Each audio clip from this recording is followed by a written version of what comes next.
시청자와 함께하는 시민데스크. 오늘 방송은 2024년 첫 정기회의 내용 전해드립니다. 가장 먼저 전국 택배노동조합 소식을 다룬 YTN 보도부터 살펴봅니다. 운송업계의 다양한 사업 구조를 전함과 동시에 시청자 알 권리에 보탬이 됐는지 시청자위원회 목소리로 들어봅니다. 최근 범죄 사건 사고가 급증하면서 언론 보도에 큰 비중을 차지하고 있는데요. 늘 우려스러운 점, 바로 선정성 보도를 YTN은 경계하고 있는지 사건 사고 보도를 통해 진단해 보겠습니다. 천만 반려견 시대 시청자 이목이 집중된 소식이죠. 대식용 금지법에 대한 첨예한 갈등이 연이어 보도되고 있습니다. 분란을 부추기지 않은 바람직한 언론 태도는 무엇인지 시청자 여러분과 함께 고민해 봅니다. 더욱 특별해진 유의미한 의견으로 가득한 2024년 1월 첫 시청자위원회 소식, 지금 바로 만나보시죠.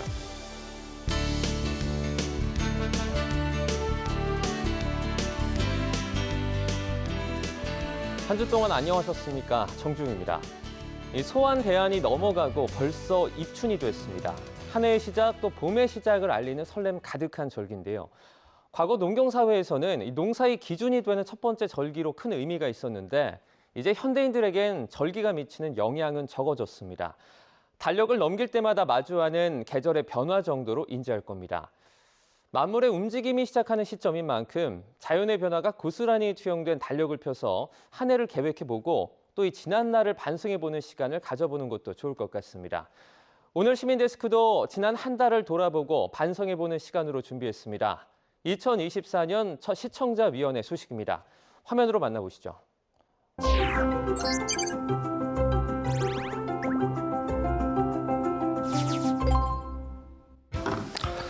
네, 여러분 반갑습니다. 그러면 YTN 시청자위원회 2024년도 1월 정기회의를 시작하겠습니다. 현재 방시민은 여권 추천 6명, 야권 추천 1명 체제로 운영이 되고 있고요. 관련해 지난해 12월 26일부터 현재까지 YTN 관련 보도를 살펴봤습니다. YTN은 12월 26일 류일임 방심위원장 민원사주 심의 의혹, 권익위 신고 접수, 류일임 방심위원장 민원사주 의혹 파장, 불법 유출 수사 의뢰 예고를 비롯해 1월 23일까지 관련 꼭지를 15건 이상 보도하며 민원사주 의혹 과정 전반을 꾸준히 다뤘습니다. 민원인 정보 유출은 고발인 조사에 이어 최근 방심위에 대한 강제 수사까지 벌인 반면 정작 의혹의 출발점인 민원사주 의혹은 아직 고발인 조사 일정도 정해지지 않았다는 점인데요. 저는 YTN이 관련 내용을 지속적으로 보도하고 방송계, 법조계, 시민사회단체 등의 다양한 입장을 전하면서 핵심 쟁점을 심층 취재해 주시기를 부탁드리겠습니다. 방심위의 그 이른바 민원사주 의혹은 사실 저희 입장에서는 아까 언급하신 것처럼 저희 자체가 또 이해 당사자인 측면이 있어서 또 역시 이해 충돌의 우려가 있는 게 사실이긴 합니다만, 사안 자체가 언급하셨던 그 언론 자유나 또 권익 측면에서 중대한 사안이라고 판단하고 있고, 따라서 그 이해 충돌의 우려를 최소화하면서 냉정하게 보도하려고 계속 노력하고 있는 와중에 있고, 주문하신 것처럼 뭐 냉정하고 날카롭게 이 사안은 계속 좀 지켜보면서 후속 보도를 이어나가도록 하겠습니다. YTN이 보도했던 택배노조 교섭 거부한 CJ 대한통운 2심도 부당노동행위 판단, CJ 대한통운 택배원실 반영 못해 상고할 것, 이 보도와 관련해서 말씀을 드리려고 합니다. 기사에서는 하청업체 택배기사들과 단체 교섭의 원청인 CJ 대한통운이 직접 당사자로 참여한다는 취지의 법원 판단이 항소심에서도 유지되었다고 보도했습니다. 그러면서 재판부는 노동조합법상 사용자는 근로조건을 실질적이고 구체적으로 지배 결정할 수 있는 지위에 있는 자를 포함한다며 단체 교섭이 근로계약 당사자 사이에서만 이루어져야 하는 것으로 볼 수 없다는 재판부 입장을 소개하는 한편, 해당 판결에 반발해서 상고한다는 CJ 대한통운의 입장도 소개했습니다. 해당 사건은 전국 택배노동조합이 CJ 대한통운의 단체 교섭 거부가 부당노동 행위에 해당하면서 제기한 부당노동행위 무죄 재심 신청의 취소 소송인데요.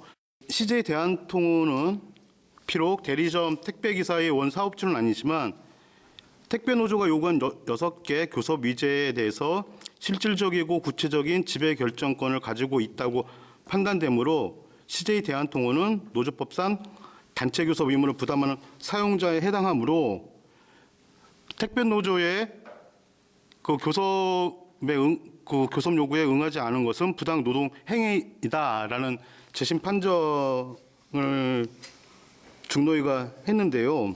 그 해당 보도와 관련해서 이와 같은 이제 중노위 판정의 의의라든가 판정 내용이 좀 없고 원청사가 택배노조의 단체 교섭을 거부하는 것은 부당 노동에 행해한다는 내용이 없다는 점, 그리고 해당 판결은 명백하게 택배 노동자가 아니라 택배노조가 CJ 대한통운을 상대로 단체 교섭의 주체라는 것을 하청 택배기사가 교섭의 주체라고 한 점은 좀 바로잡아야 되지 않는가 하는 생각을 하고 있습니다. 지금 택배 사업에서 다양한 형태의 그 하청 구조나 재하청 구조 때문에 발생하는 여러 가지 문제점들은 저희가 뭐 굳이 노동부 출입하는 기자가 아니어도 사회부에서 그동안 많이 다루고 있고 앞으로 저희가 관심을 갖고 챙길 수 있도록 하겠습니다. 10일자 뉴스큐에서는 다방주인 2명 살인 사건을 2명의 기자가 각각 한 건씩 2건의 기사로 다루었는데요. 한 건은 살인범의 신상이 공개됐다는 스트레이트 기사를 1분 30초가량 보도했고, 나머지 한 건은 다른 기사들이 나간 뒤 한 10분쯤 뒤에 또 다른 기자가 스튜디오에 나와서 이 두 살인 사건의 자세한 개요와 함께 살인범 신상 공개에 어떤 요소가 고려됐는지, 그리고 살인범이 어떤 사람인지, 앞으로 어떤 절차를 거치는지 등을 8분가량 길게 보도했습니다. 이 보도에는 범인의 머그샷 사진도 여러 차례 상당히 긴 시간 내보냈고요. 살인 후 범인의 도피 행각을 단독 확보했다는 CCTV 화면으로 긴 시간 2번 반복해서 보여주었고, 연쇄 살해 피의자 동선 추적이라는 도주 경로 지도까지 내보냈습니다. 과연 이렇게 보도할 만한 사건이었나 의구심이 들었고, 지나치게 자세히 길게 보도해서 선정적이라는 생각이 들었습니다. 저는 이런 보도보다는 피해자 2명이 공교롭게도 60대 여성들이었는데요. 60대가 돼서도 수도권 외곽 지역에서 다방을 운영하면서 생계를 유지해야 했던 이들의 삶을 조명해보고, 이런 피해자들처럼 늦은 시각까지 영업을 하면서 위험에 노출되기 쉬운 여성들의 숫자가 뭐 어느 정도 되는지, 그리고 이들이 이런 위험에 맞닥뜨렸을 때 어떻게 하면 피해를 좀 줄일 수가 있을지, 그런 기획 보도를 하는 게 좀 바람직하지 않았을까 생각이 됐습니다.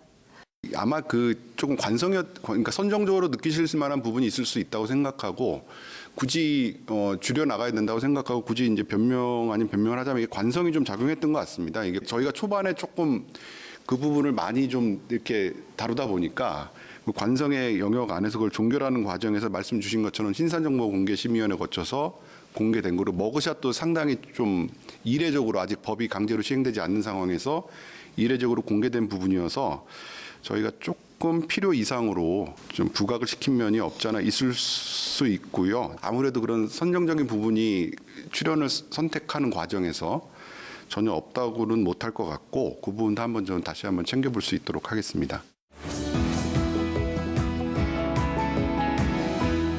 반도체라든지 2차 전지 같은 첨단 산업 이슈를 비중 있게 그리고 알기 쉽게 많이 다뤄주고 계시긴 한데, 최근 몇 달의 보도 패턴을 제가 좀 자세히 보니까 주로 정부 정책의 발표라든지 뭐 더 최근에는 주가 동향을 좀 위주로 해서 전달하는 부분에 좀 포커싱을 하시다 보니까 정작 산업계나 해당 기업들이 직면하고 있는 현안들을 녹여내는 그런 보도들이 상대적으로 소외되지 않았나라는 생각이 좀 들었습니다. 예를 들면 배터리 산업의 경우에 최근 이제 배터리 관련 종목들이 굉장히 부진하죠. 그런 것들을 좀 메인으로 다루시면서 전기차 수요 둔화 때문에 업황 전망이 굉장히 어둡다라는 내용을 상당히 부각을 시키셨습니다. 근데 정작 기업들이 당면한 불확실성의 문제들, 이를테면 흑연 같은 핵심 광물을 지금 상당 부분 중국에서 많이 들여오고 있는데, 미국이 중국을 해외 우려국으로 지정하면서 당장 내년부터 이 핵심 광물들을 중국에서 계속 들여오게 되면 미국의 IRA 보조금을 받지 못합니다. 그러면 이제 미국 시장이라든지 글로벌 시장에서 가격 경쟁력이 확 밀려버리는 그런 문제들을 직면을 하고 있고요. 또 최근에 이제 언론에서도 많이 나와 있는 산업기술 유출에 대해서도 사실 한탕하고 벌금 내면 평생 먹을 돈을 취한다 이런 인식들이 있어서 이게 계속 되풀이되고 있는데 국부 유출의 차원에서 그런 경쟁사나 경쟁 국한테 기술들을 넘기는 이런 것들은 좀 양형을 조정해서라도 좀 근절돼야 된다라는 부분들도 언론사에서 자꾸 환기시키실 필요가 있다라는 생각이 듭니다. 제가 첨단 산업을 예로 말씀을 드리긴 했는데 이제 국내 주요 산업이라든지 기업들이 갖고 있는 그런 위기감들이 잘 드러날 수 있게 좀 표현도 해주시고 국부의 원천이 되는 산업을 살릴 수 있는 방향으로 그리고 그 대안을 찾고자 하는 그런 노력들을 좀 촉구하는데 언론에서 좀 더 적극적인 역할을 해주셨으면 하는 바람이 있습니다. 개인적으로는 상당히 관심이 있는 부분이고 가장 제가 또 아쉬워하는 부분이기도 합니다. 지금 뭐 배터리나 반도체 그리고 산업기술 유출 문제들 거론해 주셨는데 저희 경제부 보도가 대체로는 이제 발표 아니면 제출되는 수치 위주로 이렇게 많이 제작이 되고 그걸 메꾸고 그걸 제대로 해석하기도 벅차다 보니까 어떤 현장의 생생한 목소리를 충분히 담아내는데 항상 부족하다고 느끼고 있고요. 그래서 일단 말씀 주신 부분은 유념해서 계속 조금 더 개선해 나갈 수 있도록 노력하겠습니다. 지난 9일 국회를 통과한 개식용 금지법에 대해서 말씀드리도록 하겠습니다. 개식용 금지법 통과를 둘러싸고 벌어지는 일들에 대해서 한 10건 정도 기사와 보도를 내어주셔서 다각도로 살펴볼 수 있었습니다. 구체적으로 남은 식용유 문제를 두고서 정부와 육견협회가 어떤 입장 차이를 보이고 있는지 또 해외 언론들은 이를 어떻게 보도했는지 등을 이해할 수 있었고 더 나아가 우리나라 3대 게시장 중에 하나인 대구 칠성시장 상인과의 인터뷰를 통해서 사안을 구체적으로 살펴보는 데 도움이 되었습니다. 다만 전반적으로 보도된 내용을 보면 이러한 법안이 지금 통과가 되었고 이에 대해서 정부와 개고기를 찬성하는 사람들은 어떤 입장을 보이고 있다. 앞으로 정부는 이러한 부분을 해결을 해야 한다 위주의 보도가 이루어졌는데 이 개고기와 관련된 사안이 왜 갑자기 지금 이슈가 되었는지 다른 보도는 없는 것 같았습니다. 사실 개고기 논쟁은 되게 오래전부터 있었던 논쟁이었는데 이게 왜 2024년 오늘날 법안이 통과가 될 수 있었는지에 대해서 그 배경을 언급해 주었으면 더 좋았을 것이라는 생각이 듭니다. 이것이 원래 윤석열 대통령의 공약이었다는 점, 그리고 원래는 개가 축산법에 따르면 고기 등을 얻기 위해서 기르는 가축에 해당하지만 식품위생법상 음식에 쓸 수 있는 재료는 아니었다는 점 등을 기사에서 다뤄주었으면 하였는데요. 그러면 법안 통과 전에 개고기에 대한 방침이 어땠는지 등을 이해할 수 있어서 법안 통과 후에는 어떤 점이 달라지는지에 대해서 더 포괄적으로 이해할 수 있을 것이라고 생각을 합니다. 올해 7월부터 법안이 시행되는 것으로 알고 있는데 그때까지 정부가 관리 계획을 세워야 하니 관련하여 추후 보도를 할 때 해당 법안의 추진 배경 등에 대해서도 포괄적으로 다뤄주었으면 좋겠습니다. 안 그래도 지금 법 시행 앞두고 일부 부작용이 있는 것 같아서 제가 정확한 아이템 내용은 기억을 못 하는데 요 관련해서 지금 추가로 또 보도도 준비하고 있다고 들었고요. 아시다시피 꽤 오랜 역사를 갖고 있고 최근에 어쨌든 여권에서 먼저 문제 제기를 했습니다만 야당 측에서도 흔쾌히 받으면서 지금 급속도로 추진이 됐고 그 과정에서 육견협회든 아니면 이게 뭐 또 오래된 논쟁거리입니다만 뭐 문화든 아니면은 뭐 거기에 생업이 걸려 있는 분들이든 뭐 이런 분들의 목소리도 담아내려고 그동안 노력을 했는데 이제 법이 통과되고 나서는 어쨌든 처리가 됐으니까 그 사후의 문제에 대해서 집중해서 계속 관심을 갖고 보도록 하겠습니다. 지난 1월 17일에 더 뉴스에서 이번에 에미상에서 8개 부문을 수상한 넷플릭스 시리즈죠. 성난 사람들 관련한 보도로 에미상 휩쓴 성난 사람들 대세된 K 콘텐츠라는 제목으로 상당히 그래도 비교적 긴 시간을 할애해서 방송을 하셨습니다. 몇 년 전부터 글로벌 OTT의 오리지널 시리즈를 중심으로 해서 한국에서 제작한 콘텐츠에 대한 관심이 높아지고 있고 또 대중음악이나 영화 등에서 글로벌 흥행이 이어지면서 자연스럽게 K 콘텐츠라는 용어를 여기저기서 사용하고 있는 것이 사실입니다. 그러나 이 용어가 사실상 미디어를 중심으로 많이 사용이 되고 있는 거에 비해서 명확하게 정의나 범주가 규정되지 않은 상태에서 좀 사용되는 측면이 있다고 생각이 드는데 실제 제가 앞서 말씀드렸던 해당 보도에서 다루었던 그 성난 사람들이라는 시리즈는 원제는 비프인데요. 물론 이 창작자인 이성진 씨가 한국계 미국인인 것은 사실이고 또 이분 이외에도 다수의 한국계 크리에이터와 배우들이 해당 작품에 참여한 것도 사실입니다. 물론 이렇게 한국계의 이민자들이 참여한 작품이 좋은 평가를 받는 것은 굉장히 자랑스럽고 반가운 일이지만 그것과는 별개로 명백히 해당 시리즈는 미국의 제작사에 의해서 영어로 제작된 작품입니다.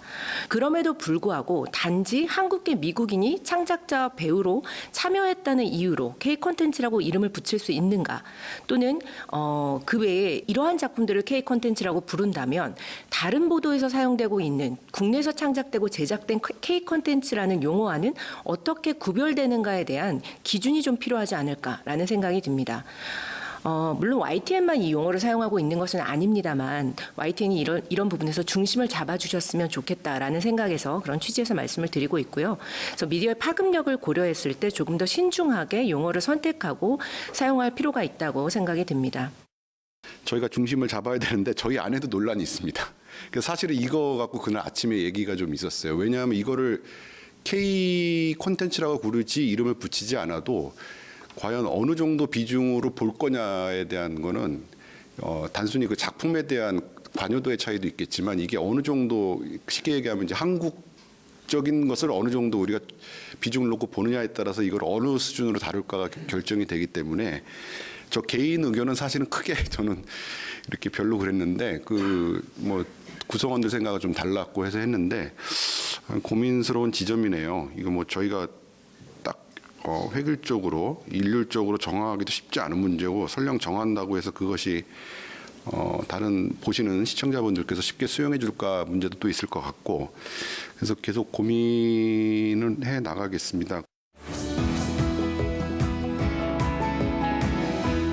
대한민국 그 안보를 둘러싼 그 온도는 정말 그 춥고 추운 시베리아 찬바람 같은 그런 분위기가 요즘인 것 같은데요. 요즘 이제 우리나라 전쟁 날 것 같아 안 날 것 같아요 물어보는 그 질문이 평상시는 없는데 주기적으로 그런 질문을 많이 할 때가 있는데 요즘이 그런 것 같습니다. 이제 만나는 사람마다 진짜 전쟁 나는 거야 안 나는 거야 이렇게 많이 이야기를 하거든요. 물론 이제 우리 정부에서도 굉장히 강력한 메시지를 내놓고 그다음에 이제 북한도 뭐 김정은이나 김여정이 그런 센 발언들을 하다 보니까 당연히 그럴 수밖에 없는데 결국 이제 일반 국민들이 그런 안보에 대한 불안감을 갖는다는 거는 결국 언론을 통해서 이제 그런 거를 접하게 되는 거거든요. 그럼 이걸 이제 어느 정도 수준까지 이걸 톤다운을 시키든지 또는 강도를 정해야 되는지가 저도 개인적으로 그냥 고민이지만 여기 계신 뭐 사장님이나 우리 국장님 모든 분이 아마 고민하실 것 같습니다. 이걸 도대체 정부가 저렇게 세게 얘기하는 거를 뭐 직강 끝에서만 얘기하는 거를 저거를 그냥 어느 정도 수준까지 보도해야지 팩트에 근접한 보도가 될 것인가. 그거를 막 또 계속 반복해서 이렇게 기사로 나가게 되면 이제 보는 일반 국민 입장에서 당연히 불안해하고 이 전쟁 나는 거 아니야라는 질문을 이제 자꾸 하게 된 이런 것들. 이거는 뭐 사실 답은 없죠 보면 이게 어느 정도 해야지 맞는 건지는 모르는데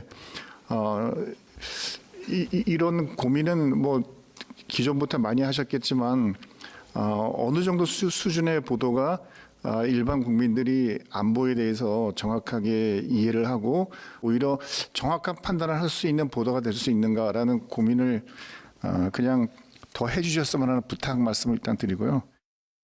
한반도 주변 정세가 여러 가지 이유로 긴장이 고조되고 있는 건 사실인데 이 부분을 어떤 수위로 다루는 것이 뭐 굳이 국익이라는 개념은 빼더라도 저희는 저희 나름대로의 언론으로서의 사명이 있으니까 그 사명에 부합하는 것인가에 대한 고민이 있고 필요 이상으로 뭐 좀 안보 불안을 부추기는 게 아닌가 뭐 그런 생각도 들고 해서 항상 고민스러운 지점이어서 저희도 사실은 좀 냉정하게 하려고 합니다만 답을 저도 딱 이거다라고 정답을 못 찾는 그런 고민은 항상 있다. 그래서 말씀 주신 취지에서 계속 고민을 하고 있다는 말씀 드리고요. 제가 작년 10월 회의 때 금년 1월 1일부터 자살 예방 상담 전화가 기존에 이제 여러 개 안내 전화번호에서 109로 통합되기 때문에 YTN에서도 모바일 버전에서 이제 자살 관련 보도 하단에 표기되는 그 안내 멘트 변경이 제때 반영될 수 있었으면 좋겠다고 말씀드린 적이 있었습니다. 그런데 새해 들어 지난 14일에 보도된 그 충남 현직 경찰관 근무지에서 총기로 극단적 선택이라는 보도 하단에 변경된 안내 멘트를 적절하게 표기해줬기 때문에 잘 반영됐다고 생각합니다. 참고로 같은 내용의 보도임에도 다른 지상파 방송 모바일 버전에서는 기사 하단에 변경 이전의 과거 안내 멘트를 그대로 표기하기도 했습니다. 그리고 현실적으로 이게 가능할지는 모르겠지만 최소한 우리 사회의 그 자살 이슈가 큰 사회적 문제이기 때문에 그 자살 관련 보도 시에는 그 보도 중에는 하단에 그 흐르는 띠뉴스 또는 이제 위로 바뀌는 띠뉴스 있지 않습니까? 띠뉴스의 내용도 자살 예방 관련 안내 멘트로만 좀 넣어주면 어떨까 하는 생각입니다. 그리고 여기서 참고로 109라는 거는 그 자살하는 사람이 한 명도, 그러니까 1이죠. 없도록 이게 0입니다. 그리고 모두 구하자. 그래서 109라고 이제 돼 있기 때문에 이제 이런 부분을 우리 사회가 자살 문제가 굉장히 큰 이슈이기 때문에 좀 빠른 속도로 이런 부분에 대해서 좀 이게 전파가 됐으면 좋겠습니다.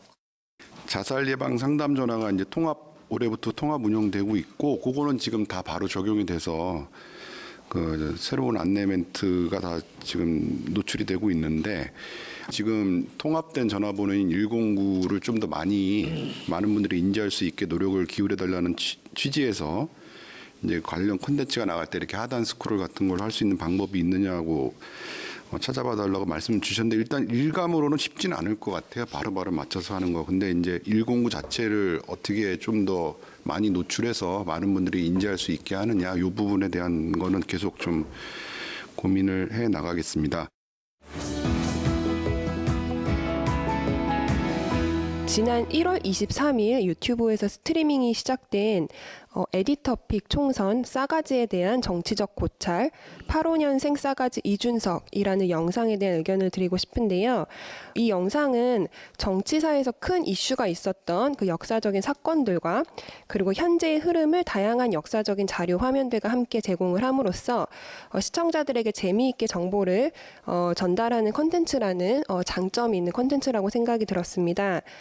그런데 이 14분 남짓 한 짧은 영상 속에서 김대중, 김영삼, 그리고 유시민, 이준석이라는 4명의 인물이 싸가지 없다라는 다소 모호한 언어의 평가를 들은 정치인으로 같이 범주화되는 설정이 그 시청자들이 이제 그 제작 의도를 바로 이해하기는 다소 어려웠을 거라는 생각이 들었는데요. 방송에서는 소위 싸가지 없다라는 평가를 받았다는 인물의 사례로 1970년대 제7차 대선 후보 지명전에서 40대 기수론을 주창한 전 김영삼, 김대중 대통령, 그리고 소위 복장 논란으로 국회에서 선서를 하지 못했던 당시 새내기 국회의원이었던 유시민, 그리고 이준석 개혁신당 대표가 순서대로 등장을 했는데요. 만약에 본 영상의 제작 의도가 싸가지 없다라는 평가를 들은 정치인들이 기존의 낡은 권위주의적인 정치의 문법을 깨고 자신의 목소리를 내고 또 새로운 정치 비전과 형식을 제시할 때는 반드시 기존 질서의 저항이 따른다라는 논리를 이야기하고 싶은 것으로 생각하고 영상을 본다면 이준석이라는 사람의 가진 정치 철학은 물론 개개인이 세부 평가는 다를 수 있다고 생각합니다만 객관적으로 이제 보더라도 정책 비전과 내용의 측면에서 소수자 인권 그리고 사회 경제적인 측면에서 누구보다도 사실 보수적인 경향이 있는 정치인이라고 평가되고 있습니다. 그런데 이제 기존 정치의 문법을 깨고 새로운 방향을 제시하는 청년 대표성을 가진 정치인으로 표상되는 것이 과연 적절할까? 또 시청자들이 좀 많은 다양한 의견이 있을 수 있다고 생각되기 때문에 한번 살펴봐 주시기를 바란다는 의견을 드리고요. 저희 디지털 센터에 내려와 있는 기자들이 칼럼 형식으로 쓰는 컨텐츠이긴 한데 뭐 애시당초 그 취지는 아까 말씀하신 대로 기존 권위에 대한 도전하는 정치인들, 젊은 정치인들을 이제 쭉 사례로 모아서 했던 건데, 다만 특정 정치인에 대한 지적하신 부분은 굉장히 논쟁적인 부분인 것 같아서 저희가 일부는 동의할 부분도 있고 또 한편으로는 또 공감하기 어려운 지점도 좀 있는 것 같아서 사실 이 자리에서 그걸 가지고 길게 저희가 뭐 어떤 논박을 하기에는 좀 부적절한 것 같고, 다만 혹시라도 저희가 단정적으로 쓴 표현이 있는지는 이거 한번 저희가 다시 한번 돌이켜 보도록 하도록 하겠습니다. 2024년 1월 10일 날 뉴스인데요. 미 민간 첫 달 착륙선 임무 실패, 나사 인류 달 착륙 계획 연기라는 걸로 이제 한 2분 정도 기사를 내셨습니다. 처음에 시작을 할 때 앵커 멘트를 제가 그대로 한번 읽어보겠습니다. 세계 첫 민간 달 착륙선에 도전한 미국 기업이 이번 발사는 기술적 문제로 실패했다고 공식 발표했습니다. 달 표면에 인류를 다시 보내겠다는 미국 계획은 2026년으로 1년 미뤄졌습니다. 이렇게 돼 있는데 사실은 두 개가 다른 내용이거든요. 근데 마치 앞에 있는 것 때문에 뒤에가 영향을 받은 것처럼 지금 그렇게 멘트가 시작이 됐습니다. 사실은 이게 이게 원래 아르테미스 프로젝트 때문에 그 안에 들어가 있는 그 구조 때문에 발생한 건데요. 이 민간 첫 달 착륙선은 아르테미스 프로젝트 안에 있는 CLPS라는 그 보조 프로그램이 있습니다. 그러니까 CLPS는 뭐냐면 커머셜 루나 페이로드 서비스라는 프로그램이고요. 그 다음에 뒤에 나오는 인간 달 착륙이라는 거는 이제 원래 아르테미스의 메인 프로그램이면서 여기서 문제가 됐던 거는 오리온 우주선 때문에 문제가 된 겁니다. 그러니까 중간에 기사를 보면은 우주인이 가장 중요하다. 우주인의 안전이 가장 중요하다. 그래서 우리는 연기를 했다라고 얘기를 나오는데 그게 구체적으로 찾아보면 오리온의 재진입을 할 때에 오리온의 그 단열재를 바르는데 그게 너무 온도가 높게 올라가서 그 비행사의 안전을 보장을 못하겠다. 그래서 이거를 다시 개발하기 위해서 1년을 미뤘다라고 얘기가 나옵니다. 그런 골자들이 빠지고 나니까 이거를 이제 뭐 저같이 관심 있으신 분들은 좀 내용을 파악할 수 있지만 비전문가인데 관심 있으신 분들은 이거를 오해할 수 있는 소리가 굉장히 많아요. 이런 그 과학 기사나 이런 것들을 좀 말씀을 하실 때에는 좀 메인이 되는 프로젝트의 얼개를 좀 파악을 하고 하시는 게 좋을 것 같고 사실하고 인과관계를 조금 명확하게 해주셨으면 좋겠다라는 바람입니다. 뭐 쉽게 얘기하면 해당 분야에 대한 전혀 기본적인 지식이 없는 상태에서 저희가 실수한 것 같고 그냥 말씀만 들어도 쭉 들어도 저희가 앵커멘트가 잘못 처리된 것 같고요. 국제부에서 이제 이거저거 세계에 일어나는 일을 다 그냥 모둠으로 그냥 하룻밤새 처리하다 보니까 그런 부분에 대한 아쉬움이 남는 것 같습니다. 그래서 요건 다시 한번 제가 또 가서 잔소리를 하겠습니다. 1월 2일 2024년 최악의 한 해가 될 것이라는 노스트라다무스 예언 관련 보도와 1월 18일 중국 연구진이 쥐의 치사율 100%에 달하는 코로나19 변이 바이러스를 만들었다는 보도 등 다수의 보도에서 미국의 뉴욕 포스트 기사 내용을 인용하여 보도하였습니다. 뉴욕 포스트라는 이름만 들으면 뉴욕 타임스나 워싱턴 포스트와 같은 정론지로 착각할 수 있지만 사실 자극적이고 선정적인 기사를 많이 생산하는 황색 언론으로 평가받는 언론 매체인데요. 다른 국내 언론사에서도 뉴욕 포스트 기사들을 많이 인용하고 있지만 이러한 해외 언론 매체 하나에 너무 의존해서 보도하는 것은 문제가 있어 보입니다. 다음으로 교육 현장에서 관심을 가지고 있는 뉴스 중에 대학들의 무전공 선발 확대와 의대 정원 확대가 있는데요.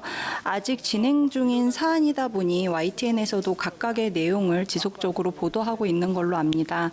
관련해서 제안을 드리자면 사실 이 두 가지 이슈는 2025년 입시부터 시행되는 긴급한 사안이고 아직까지 충분한 논의가 이루어지지 않아 교육적 측면에서의 통합적인 논의가 필요하다고 생각합니다.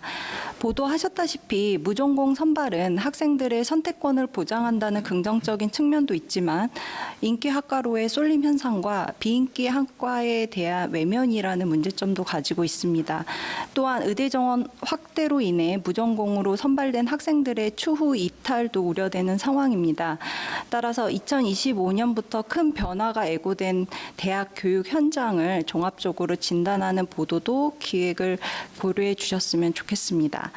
무전공 선발이나 지금 올해는 또 이제 늘봄학교도 시행이 되고 교육 현장에 많은 변화가 있는데 특히 대학 쪽에 최근에 글로컬 대학도 선정됐는데 그것도 아마 지금 학교별로 시끄럽고 또 의대 정원 확대 문제도 아마 설 전후로 해서 아마 결론이 나고 거기에 대해서 의사협회가 어떻게 대응할지 모르겠습니다만 그리고 무전공 선발 같은 부분은 저도 관심 갖고 있고 담당 기자랑도 계속 소통하고 있습니다. 예, 그 정도 선에서 양해를 해주셨으면 좋겠습니다. 그러면 YTN 시청자위원회 1월 정기회의를 모두 마치도록 하겠습니다. 여러분 모두 수고하셨습니다. 감사합니다.